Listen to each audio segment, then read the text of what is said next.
This might ruffle a few feathers today. And this week, we are talking about my big toe. Ah!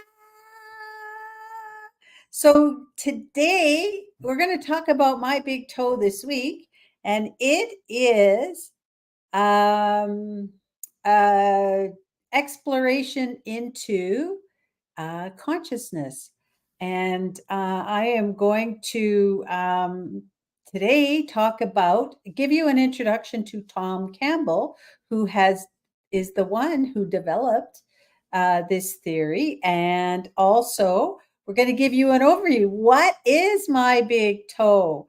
And we'll talk about the key concepts, which are reality as a simulation and the role of consciousness.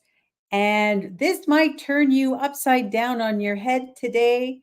But what I want you to do is be open and just think about it. This is something that, we all need to trust and verify, because this is part of my truth, but you need to look at it for yourself. But what we're presenting here today is based on science. It's not woo woo. It's totally based on science. So let's get into it. OJ, how are you today? I'm doing good. How are you? Very good. I'm very good. All right. So I want to introduce you to Tom Campbell. That will be our first thing to do. All right. So Tom Campbell is like I said, nuclear physicist, and he specialized in nuclear physics when he did his PhD work at the University of Virginia. And he has a 37-year career in technical intelligence. He also worked at the Missile Defense Agency and was a consultant for large system risk and vulnerability analysis. And he spent 2 years at NASA. So he has a very pristine, I guess, CV for sure. Now, while he was doing all of this, he actually started looking at consciousness research. He started in the early 1970s and is a pioneer in this field. He helped to establish the Monroe Institute, which is known for leading research and training for experiential exploration of consciousness. And He has been involved in scientifically exploring and experimenting with consciousness, including things like out of body experiences, remote viewing, and the ability of our conscious intent to modify our physical world. So he's been involved in that. And like I said, it's all about the science. And so what he did is he worked to consolidate the research results that he had been done over the period from 1995 to 2002. And as a result, he developed the theory, my big toe. And he also was instrumental in developing binaural beats, which helps us to actually be able to lower our brain waves to a level of theta. And at that level, you can actually move away from reality and into the metaphysical. So it's very interesting work. We're going to start by talking about materialism, because that's what we learn in school, and that's what definitely I grew up with and know, and I'm pretty sure most of us did. OJ, do you know anything about Sir Isaac Newton and his. Yes, yes, I do. Physics back in Yeah. school. All right. Yeah. So we're going to start by talking about Newtonian physics. And in Newtonian physics is actually, it's basically Sir Isaac Newton formulated the primary laws of physics over the last 100. It's been there around for around 100 years or so. Don't count me on the exact number. And he basically had the hypothesis of observable, measurable universe. And so, and his key laws, his key things were the law of motion and gravity. But what we found is that the world is made up of particles. And, we all know as you get smaller and smaller, you come down to an atom, which has a nucleus, there's protons and neutrons, and then there's electrons. And believe it or not, so the electrons are kind of rotating around and orbiting around the nucleus. The atom is actually 99.99999% empty space or energy, and only 0.00001% matter. And so if you look at that, because the nucleus and the atom is going around, it's not actually set. So when we look right now, so what I see is my computer screen right now. But if I were able to go small, they have those they had some movies where people shrunk down, like Honey, I Shrunk the Kids, or any of that. So if you shrunk down, what you would see, if you shrunk down small enough, you'd see an atom, and that size of matter, you would see mostly space. There would be very little actual matter. And so if we were able to take all of the human race and shrink it down to the matter all condensed into one blob, we would fit on a sugar cube. That's how much actual matter there is versus how much is space, empty space, or energy. That's really energy, right? So this is kind of a little bit about that. Now,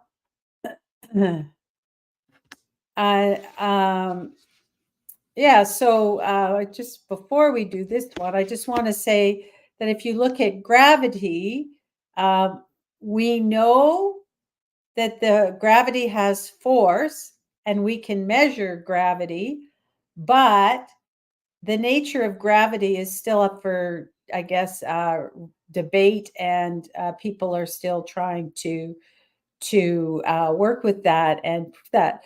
But so Newton's Newtonian physics, what we know, this materialism, is based on hypothesis. Okay, it's not, and the other thing about it doesn't address any of the non-material aspects of existence. And you may be a materialism type of person, and that's fine. I'm here, I guess, just to present this as I think, a really interesting view. And I like the fact that it is scientific. A lot of the physicist community is still subscribes to the Newtonian physics, and that would be pretty normal in the scheme of things. All right.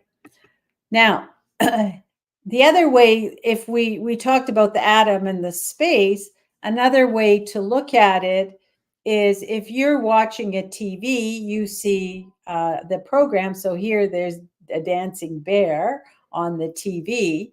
But if you were able to zero down and shrink down and go deep into it, you would see LED lights. So it would look something like this, but with like primary colors.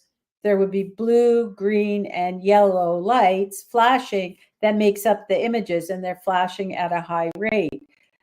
But when we zoom back and we're looking at it I guess to see the forest through the trees, we're seeing the whole forest. We're seeing the picture, and not the little bits that make up the TV, which is how we see the images. So it's just another model to show kind of where the materialism is, and the fact that if you go deep, it's goes down to, actually it gets to LED lights turning on and off. Okay. All right. So if we move, what is my big toe? Ha ha ha. Okay. Thought you'd never ask. So toe stands for the theory of everything. And what it is, it's a unified approach to understanding everything. And so basically, it helps to explain all of the diverse phenomena under one single theory, and it unites science and spirituality. So the first lesson that we have in I guess under my big toe is that materialism is wrong, and this has been found through an experiment called the double slit experiment. And this one, this experiment has been done a number of times. It's been done. A lot of people have come up with different ways to do it, but that's the basis of that. And if you want to go into the double slit experiment, we could do something on that. I wasn't planning to go into that, just to know that the double slit experiment is really what started it, to show that the world, we are not made out of a world of particles. There's more to it. And basically, the way that it's explained here is we look at, went the wrong way, that our reality, when you look at reality, reality is based on information, and you can compute it. And so our reality, this concept of virtual reality, we can actually, it's computable, and it really goes beyond the fundamental beliefs of the Newtonian physics. And so what happens is now, if you kind of look at the fact that we can compute reality, then the other side of it is consciousness. And so consciousness actually is an information system. And basically, what happens is we gather data through our senses. So that would be our sight, our smell, our touch, our hearing, and our taste. And we interpret those signals. So if we see a dancing bear on TV, we interpret that. And we look at what we saw. And we have memory so that we can establish what that dancing bear is. If I didn't have memory, I wouldn't know that that was a dancing bear, and everything I see or touch or I guess any data I gather through my senses would be first thing. There would be no memory, so I would have no recollection of that, and I would be viewing it like I was viewing it for the first time if I have no memory. It's kind of like if somebody has amnesia and their memory is wiped out, but we all have memory. For some people, it's a little bit of a challenge, but I think you get the idea. And it basically, computers are actually similar to us. Could say that we're similar to a computer. So you could use that analogy of a computer. We have like a data bank, and we intake information, only that information isn't keyed in, it's taken in through our senses. All right. And then it's placed in memory. And then from there, we have the model of consciousness, and there is this larger consciousness system. It's called the LCS, and this is some, if you've ever heard it called source. It's basically the information system, and it can be configured, and it will evolve over time. And the simplest piece of information in the system is binary. It's a 0 or a 1. So this is very much similar to a computer where everything is based on zeros and ones. But from there, even though it's based on zeros and ones, those binary pieces of information are evolved into bigger systems, bigger and patterns and sequences. So much like when you go, I remember when I can go back to when I took computer science at university many years ago, but it hasn't really changed. We had to program in binary bits, and so what we would do is we would start by um, uh, figuring out what our end goal was, and we had to program the code in zeros and ones to get it there. But then what you do then is you get a subset of code, and that is that you define as whatever that subset is, and then from there you can build and build. And so your information system evolves over time. And the key thing is we build things and subsets and patterns and bigger systems so that we can lower entropy. And so what entropy, sorry. And what we're doing there is we want the least energy or the least entropy. And so anything that's random is in the highest form of entropy, and it's just random bits of information. So our systems and our nature is to have everything at the lowest form of energy or entropy. And that's how we work. And so that's why systems form over time. And that's kind of how things have evolved over time into this organization of consciousness. And so that's kind of how consciousness, kind of the whole, I guess, the foundation of the theory, but that is only the start. Okay. This is kind of our warm up. It's the background of information. And tomorrow, if you tune in tomorrow, no, you should tune in tomorrow, because we're going to explore consciousness in depth and how this all works and how this theory works.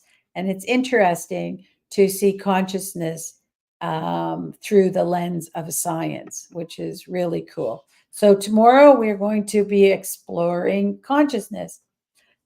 So what we've done so far is we had an introduction to Tom Campbell. This is his theory. And we've done a little bit of an overview of my big toe, the theory of everything. And tomorrow, like I said, we'll explore consciousness. But before we go, OJ, any questions on this? How does that fit with your reality? Is I this think it something feels you were aware of, or is this new stuff to you? it's kind of new to me, and I really want to know a lot about it. I'm looking forward to exploring more consciousness tomorrow. So I'd love to learn a lot about this. It seems exciting. Seems exciting to me. Yes. Yeah. Yeah, it is exciting. I love the fact that it's scientifically formulated. It's Yeah. always good. So there's evidence from experimentation. But Not everyone is into it, that's for sure. And all I'm asking at this point is to keep an open mind, and you can form your own opinion. You can do your own research as well, but it's definitely something to at least be aware of and think about, for sure. All right. So if you like this, then please subscribe to our channel, or follow us for more. We're going to be here all week talking about my big toe. See you tomorrow.